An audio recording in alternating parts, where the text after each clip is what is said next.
আসসালামু আলাইকুম এভরিওয়ান, তোমার সবাই কেমন আছো? আশা করছি ভালো আছো আর আমিও খুব ভালো আছি। ফার্স্ট টাইম আমি লং ভিডিও করতে যাচ্ছি, জানি না কেমন হবে, তবু একটু মানিয়ে না। আজকে ননদের বাড়ি যাবো, তো সেখানকার লং ভিডিও তোমাদের সঙ্গে শেয়ার করবো। চলো রেডি হওয়া যাক। তো আমার শাড়ি পরা হয়ে গিয়েছে, এবার একটু হালকা করে মেকআপ করে নিই। চলো মেকআপ করে নিয়ে তোমাদের সঙ্গে দেখা হবে। আমি ঠিকঠাকভাবে মেকআপ করতে পারি না, তাই জন্য আমার জায়ের মেয়েকে বললাম আজকে আমাকে একটু মেকআপ করে দিতে। এত পরিমাণে গরম পড়েছে, তাই একটু হালকা ফুলকা করে মেকআপ করবো। মেকআপ করা কমপ্লিট হয়ে গেছে, এবারে হেয়ার স্টাইলটা করে নেবো, তারপর তোমাদের সঙ্গে দেখা হচ্ছে। চলো, আমার শাড়ি পরা ডান। আমাকে ফুল লুকে কেমন লাগছে তোমরা সবাই কমেন্ট করে বলো। এই মিলে রেডি হয়ে বেরিয়ে পড়েছি। চলো, রাস্তা যেতে অনেক কথা হবে। আমি, মা, মেয়ে তিনজন মিলে বেরিয়ে পড়লাম। বেরিয়ে ওখানে ভালো একটা মিষ্টির দোকান থেকে মিষ্টি নিয়ে নিলাম। নিয়ে আমরা আবার বেরিয়ে পড়লাম আমাদের গন্তব্যস্থলের দিকে। আমি একেবারে সেখানে গিয়ে দেখাবো। দেখো রাস্তার ভিউটা কত সুন্দর লাগছে, তাই দেখেছি। এবার ঘরেতে ঢুকে যাবো, গিয়ে কথা হচ্ছে।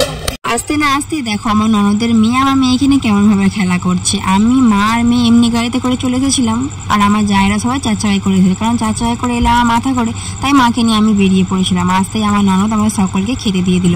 আমরা সবাই এসে নিয়ে নাস্তাটা কমপ্লিট করে নিলাম।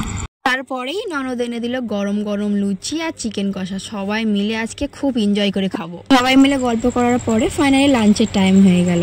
দেখো কত কি আয়োজন, এলাহি আয়োজন করেছিল, কারণ ভাবিরা গিয়েছে ননদদের বাড়ি, আয়োজন তো করবেই। অনেক কিছু রেসিপি করেছিল, সব কিছু বলার আর সম্ভব না, তাই আমরা সবাই মিলে খাওয়া দাওয়া করি। চলো, খাওয়া দাওয়ার পরে স্প্রাইটটা মাস্ট। সব খাওয়া দাওয়া কমপ্লিট হয়ে গিয়েছে, এবারে সবাই একটু বসে রেস্ট নেওয়া হবে। যা গরম পড়েছে কি আর বলবো। দেখো ওদের গাছে কত আম ধরেছে। রেস্ট নেওয়ার পরে একটু ঘুরতে বেরিয়েছি। একটু বৃষ্টি হয়েছিল, ওয়েদারটা খুব সুন্দর লাগছে। দেখো এত হাওয়া হচ্ছে, তাই আমরা সবাই মিলে একটু ঘুরতে বেরিয়েছি। মাঠে ননদের একটা পুকুর কাটা হচ্ছে, আর পুকুরের ওখান থেকে মাটিগুলো তুলে দেখো পুরো পাহাড় বানিয়ে ফেলেছে, কত সুন্দর লাগছে। বেলা হঠাৎ প্ল্যান করা হলো যে পাটুলিতে ঘুরতে যাওয়া হবে, তাই যেই কথা সেই কাজ, সবাই মিলে বেরিয়ে পড়লাম পাটুলি যাওয়ার উদ্দেশ্যে। আমরা পাটুলিতে পৌঁছে গেলাম। পৌঁছে গিয়ে এই একটা ক্যাফের সামনে সবাই মিলে দাঁড়িয়ে পড়লাম। গাড়ি করে আস্তে আস্তে আমার প্রচন্ড পরিমাণে শরীর খারাপ হয়ে গেছিল। অতিরিক্ত গরম পড়ার কারণে আমার এরকম হয়েছিল। আমার চোখ মুখ না দেখলে তোমরা বুঝতে পারবে না আমার কতটা পরিমাণে শরীর খারাপ হয়ে গিয়েছিল। ঠিক করে আমি হাঁটতেও পারছিলাম না।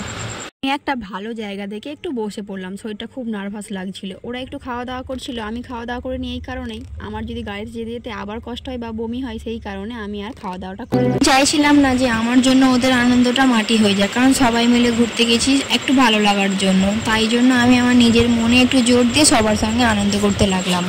আমরা এখন দেখতে যাচ্ছি নৌকায় করে যে দোকানগুলো বসে সেখানে। তো ওই জায়গায় যেতে গেলে কাঠের পোল পার হয়ে যেতে হবে। তো আমরা সবাই মিলে কাঠের পোল পার হতে গিয়ে আমাদের নাজেহাল অবস্থা।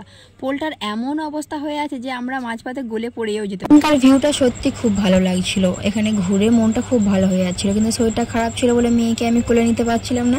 ওর দাদিমা আর ওর পাপা দুজন মিলে কোলে নিয়ে ঘুরছিল। এখানে অনেক কিছু পাওয়া যাচ্ছিল, দেখো কত কি খেলনা পাওয়া যাচ্ছিল।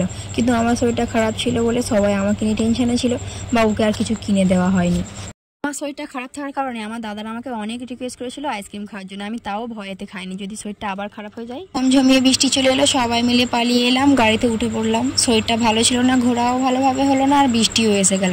তাই শরীর ভালো হলে একদিন এসে ঘুরে যাবার। বন্ধুরা তোমরাও ঘুরে যাবে। আমার ভিডিও ভালো লাগে লাইক কমেন্ট সাবস্ক্রাইব।